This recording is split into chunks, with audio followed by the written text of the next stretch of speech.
Jacques, if I can kick off there, that was actually a knee to his neck from Brody the Talik, if I remember correctly.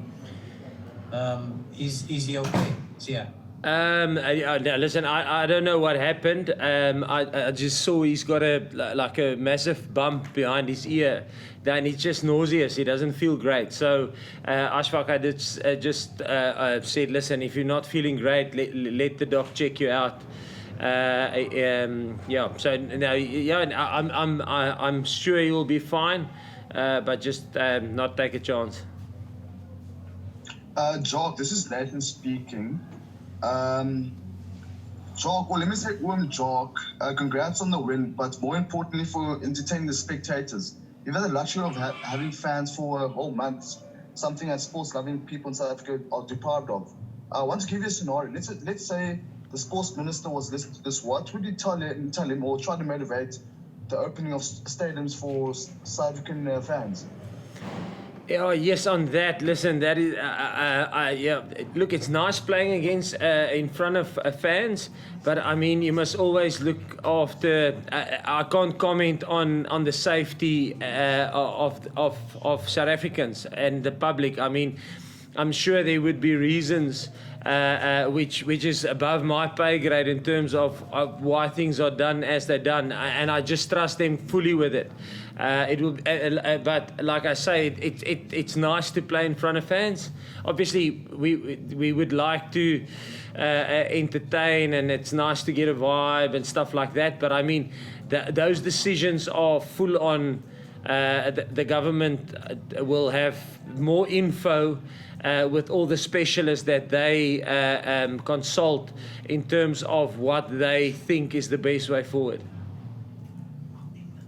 Jacques, do you consider this win as a vindication of the tournament as itself and the expectations on other losses that you had, not only against New Zealand, but also on Australia?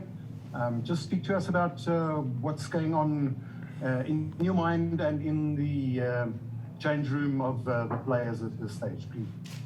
Yeah, listen, it is, I said it in the beginning, it is just for us unbelievable to play against our SANZAAR partners again. We missed out on the opportunity in 2020, and obviously they bring a different style of play, a different mentality of play, which is something that is always nice to compete against, because it's a little bit different to other countries, and they bring a different skill set and like I say, a different risk appetite to the game, which is phenomenal. For us, it's been a tough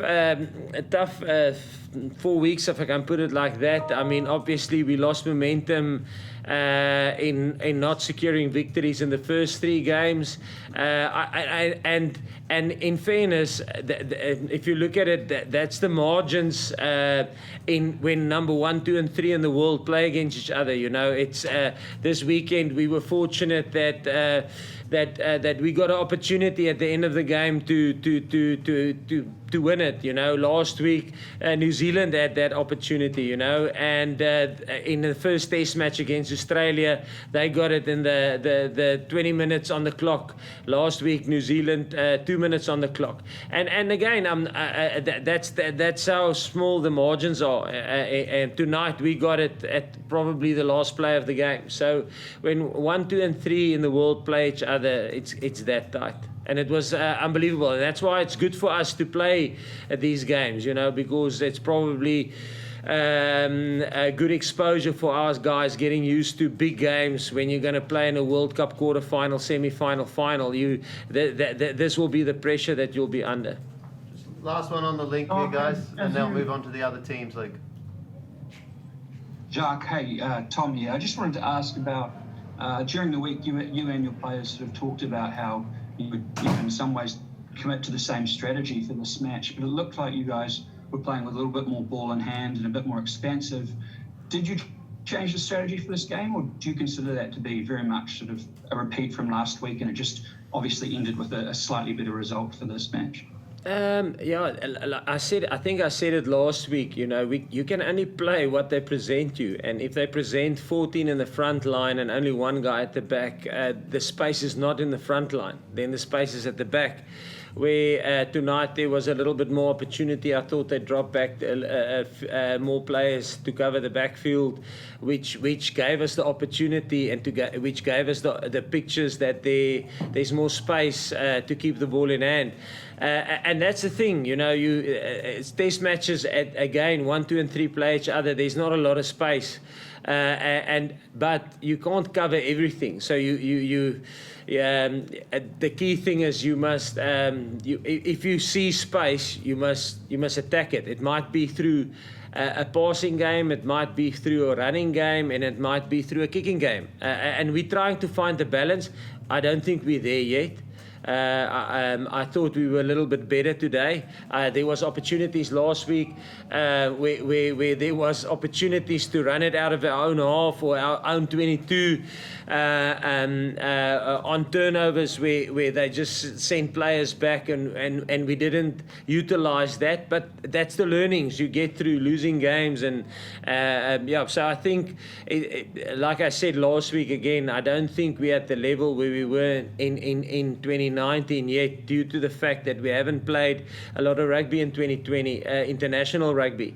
So it's not we're not where we want to be yet, but this momentum will help building forward, hopefully. All right. Thanks, guys. Thank you. We're just going to get a move on here. So they're going to move on to the other Teams link for South African media. So we'll just have a couple of minutes, and then Zina and Rayan will get that started. Thank you very much, guys. Thank you, guys. Joe, just Thank in you. between these, sorry. In the first half, one of your water carriers had a conversation with the referee. Yeah. What was the story behind that? Listen, yes, we thought it was a 50-22. We got it wrong at the top. The ruck was inside New Zealand's half, and it was 2 passes back, and then we kicked the 50-22. But I mean, it's a new concept for us. It's not something that we've played, and it's a rule that changed. I mean, we played British and Irish Lions. Last game was, I think, the 7th of August. The next game was was Argentina, and this law was part of it. So yeah, I'll put my hand up and say, listen, we got it wrong there, and we asked him to challenge and say, listen, we were so sure, but then when we looked back on the video, we saw that we actually got it completely wrong. Okay. Yeah. So that was the box through the mic, going to Dan, going to the ref. Is that how it worked? Yeah, we like I say again, my fault. I thought it was a 50-22. Where we kicked the ball was from our half, and it went out in their 22. Yeah. But we passed the flag. So phase prior was So there was no other issue about Yeah, and again, like I say, I think Australia and New Zealand have had 2 competitions now under that law, so they're a little bit more familiar with it. Not that it's any excuse, and we just wanted him to notify, and we apologise.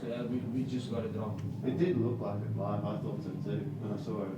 But then if you look at the when I phase saw it before, live, and then we rewinded, and then sorry, we stuffed it up. no worry. all good. Congratulations tonight. That was an attractive game to watch. Really Great. nice. Thank you very much. It's a shame we had to refund the rest of the selling out tickets.